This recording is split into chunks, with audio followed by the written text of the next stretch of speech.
Assim, ó, até na entrada nós estávamos agora comentando sobre o professor Olavo de Carvalho e o filho dele, o grande Luiz Gonzaga de Carvalho, né? E eles sempre dizem uma coisa que é muito interessante, né? Dizem, olha, para que a gente realmente consiga aprender alguma coisa, e aí, Alexandre? Se realmente aprender alguma coisa, nós temos que fazer, vamos dizer, aqueles mesmos movimentos, né, intelectuais, a gente pode dizer assim, que o autor fez, né? Então, nós temos que ter aquela mesma intuição, claro que ela vai ser própria nossa, né? Mas a gente realmente aprende, a gente tem que ter aquela mesma intuição original que o autor teve, tá? O que quer dizer, né? O que significa isso?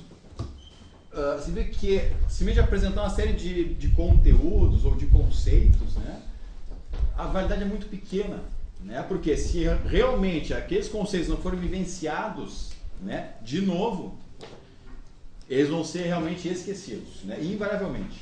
Tá? E é legal, né, na escola você vê muito a questão da decoreba, o cara tem que decorar coisas. Então, assim, até pode ser que ele consiga uma prova, mas depois ele esquece, invariavelmente, né? Porque ele não está vivenciando de novo aquilo ali. Tá? Então, assim, pelo que me foi relatado, né, na exposição do professor Marcos Bueno, que é uma sumidade realmente, e uma grande pessoa, né, um cara extraordinário, me disseram que algumas coisas ficaram assim, meio no ar. Tá? E realmente, não poderia ser de outra forma, porque o conteúdo que ele está expondo é muito complexo, muito elevado. Então, evidentemente, algumas coisas ele tem que apresentar de forma sintética, né? E claro, para quem não teve essa vivência, né, dos conceitos, não teve de novo essa intuição dos conceitos previamente, a apresentação fica meio no ar. Bom, então a minha função hoje vai ser muito simples, muito básica, né? Claro, vamos partir da metafísica de Aristóteles, tá?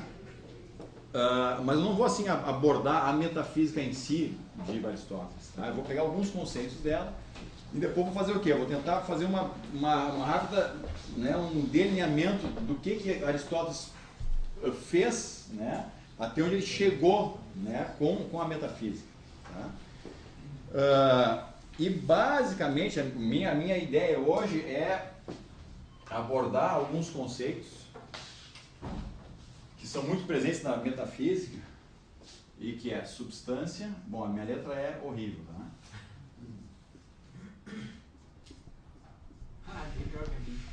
Bom, mas médico ninguém ganha. Substância e acidente, né?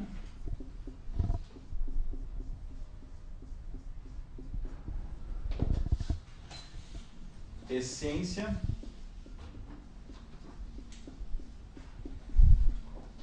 e existência.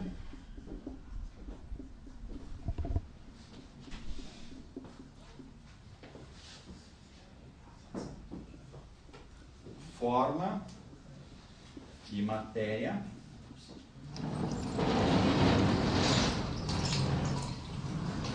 E por fim, até o professor Márcio colocou, né? No fim ele colocou a natureza. Isso é, mas cuidado, né? Que é um termo meio. Não posso levar isso aqui como se fosse realmente uma continuidade específica desse troço de cima aqui. Bom. Então, assim, antes de mais nada, vou só apresentar, então, antes de começar a tratar da substância, vou apresentar assim, o que é a metafísica, né? Com o que ela lida, enfim. Né? Então, assim, para Aristóteles, basicamente tem alguns tipos de ciência. Né? Tem a ciência chamada ciências práticas, tá? Onde, vamos dizer assim, onde o movimento e o término se dá no agente. Por exemplo, qual é um exemplo de uma ciência prática, né? As ciências morais, né? Ou seja, se eu tenho que desenvolver algumas virtudes, né, eu tenho que fazer alguma coisa de mim mesmo, né, mas eu vou ser, né, o termo desta ação. A virtude vai recair em mim. Eu vou ser melhorado por ela. Tá? Ou ser aperfeiçoado por ela, um termo mais aristotélico. Depois tem as ciências produtivas, né? Por exemplo, os objetos de arte, né? Então, aqui o movimento começa no agente, mas ele vai terminar num objeto fora do agente. Tá? Interessante, depois se tiver tempo nós vamos abordar um pouquinho. Interessante assim, ó, quando se fala em ciências produtivas, né, nós estamos falando no contexto atual de quase todas as ciências que se conhecem hoje. Né? Porque existe uma diferença muito grande entre a ciência moderna, né, e a ciência da época de Aristóteles, né, ou mesmo da Idade Média. E depois eu vou ter o quê? Vou ter a ciência chamada ciências teoréticas, tá? Onde o movimento, né, e o termo se dá fora do agente. Por exemplo, né, os objetos da física, né, ou a matemática. Né? Por exemplo, o número 2 ele não começou a existir, né, porque eu comecei a pensar nele. Né? Ele existe. Né? Então é independente, eu só estou me focando nele, minha atenção está voltada para minha vontade está voltada para ele quando eu penso nele, mas ele está ali. Né? E tem uma terceira ciência, né, nos termos de Aristóteles, né, que também é uma ciência teorética, que é a metafísica. Tá? Só que ele usa o termo, né, que é a teologia, que é onde ele vai acabar. Isso aqui é interessantíssimo, né? Ele, assim, a metafísica é a filosofia primeira, tá? Porque é aquilo que estuda o ser enquanto ser, ou o ente enquanto ente, né?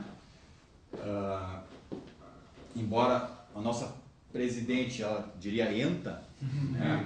Que ela talvez fosse uma anta, não sei, mas é outra história, não vou entrar em detalhes, né?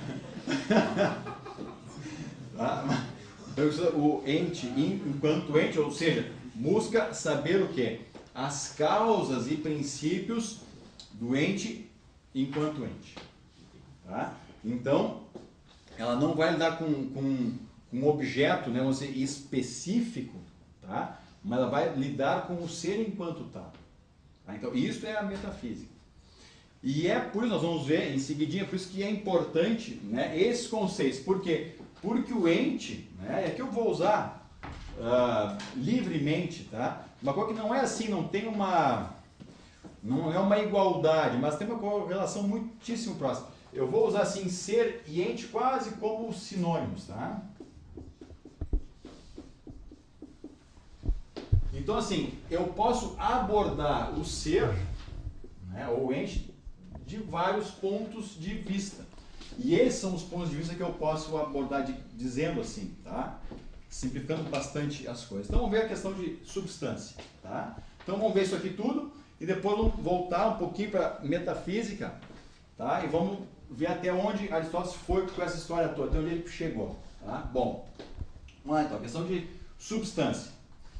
Por exemplo, eu tenho uma cadeira, né? Isso é outra coisa que eu vou usar muito hoje, tá? Assim, eu vou sempre usar de exemplo entes artificiais. Por quê? Porque, no geral, né, os entes artificiais, certo?